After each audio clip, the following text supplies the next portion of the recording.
Good morning mga para. Kami po ngayon ay mag-i-rebarnes. Yan po yung tako niya na pangit na. I-rebarnes po namin to ngayon. Okay. Ito na po yung tako na ipapa-rebarnes. Yan na po yung kinalabasan. Maganda pala yung kahoy niya. Okay. Ayan na po. Ito na po yung kinalabasan ng kulay na gusto ng may-ari. Ayan.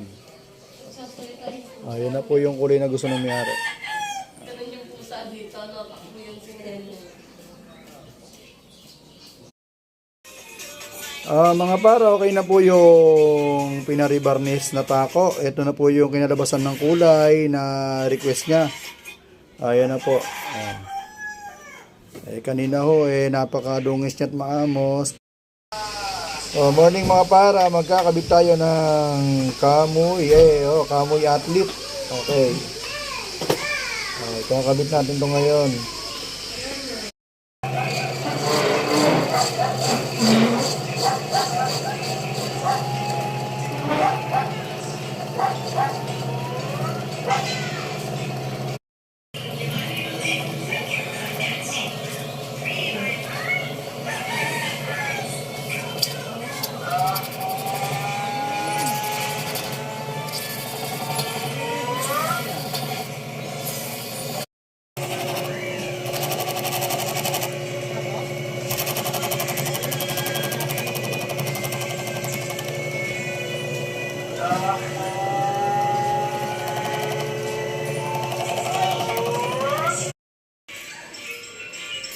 Okay, nakakasa na po yung kamoy athlete na nagustuhan ni Sir.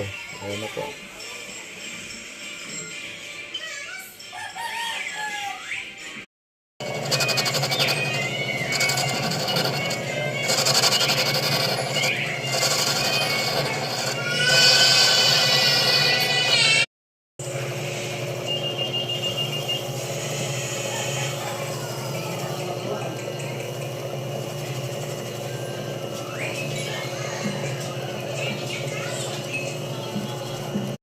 Tuloy na,